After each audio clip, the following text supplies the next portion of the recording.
आवाज़ और तस्वीर की दुनिया के दोस्तों, सलामती हो आप पर।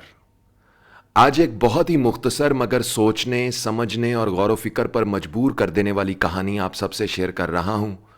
ये कहानी मुझे मेरी इंस्टाग्राम आईडी उज़ैर रशीद 103 पर लाहौर से नासिर दुरानी साहिब ने भेजी है और मैं इसे मामूली सी तरमीम के साथ बगैर अपनी राय का इजहार किए आपकी खिदमत में पेश कर रहा हूँ, क्योंकि मैं चाहता हूँ इसे सुनकर आप सब कमेंट्स में इस पर अपनी राय का इजहार लिख कर करें।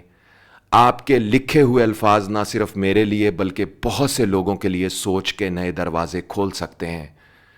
नासिर दुरानी साहिब लिखते हैं, उज़ैर भाई, हमारी फैमिली में हम 3 भाई हैं। वालिद साहिब एक सरकारी इदारे में क्लर्क थे, जबकि माँ एक हाउसवाइफ थी। वालिद साहिब बड़े नेक और दीनदार इंसान थे। वो हमेशा हमें मिलजुल कर आपस में प्यार और मोहब्बत से रहने की तलकीन किया करते थे। हम लोग किराए के मकान में रहते थे, मगर मेरे बाप को बहुत शौक था कि उनका एक अपना घर हो, ताकि जब बच्चे बड़े हों और उनकी शादियां हों तो उनकी बीवियों और बच्चों को किसी किस्म की कोई परेशानी ना हो। वो हम तीनों भाइयों को इकट्ठा देखना चाहते थे और हमेशा कहा करते थे, कभी भी कैसे भी हालात हों, तुम तीनों भाई एक दूसरे का साथ मत छोड़ना। इत्तफाक में बड़ी बरकत होती है, ना इत्तफाकी से रिश्ते कमज़ोर हो जाते हैं। वक्त गुजरता रहा, हम तीनों भाइयों की शादियां हो गईं। रिटायरमेंट के बाद मेरे वालिद साहब ने अपनी पूरी ज़िंदगी की जमा पूंजी से एक छोटा सा 3 मंजिला मकान बनवाया।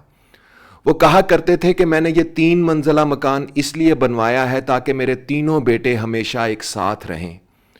नए मकान में शिफ्ट होने के बाद वालिद साहब ज़्यादा दिन जिंदा न रह सके और उनका इंतकाल हो गया।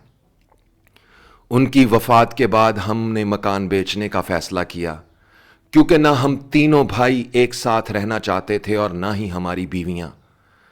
मकान बेचने के लिए अखबार में इश्तहार दिया, जिसे देखकर कई लोग मकान देखने के लिए आए।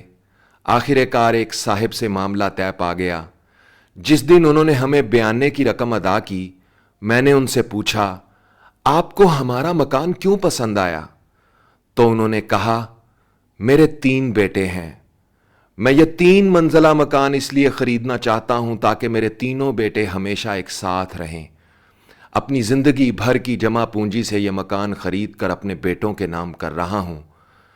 इत्तफाक में बड़ी बरकत होती है और ना इत्तफाकी से रिश्ते कमजोर हो जाते हैं।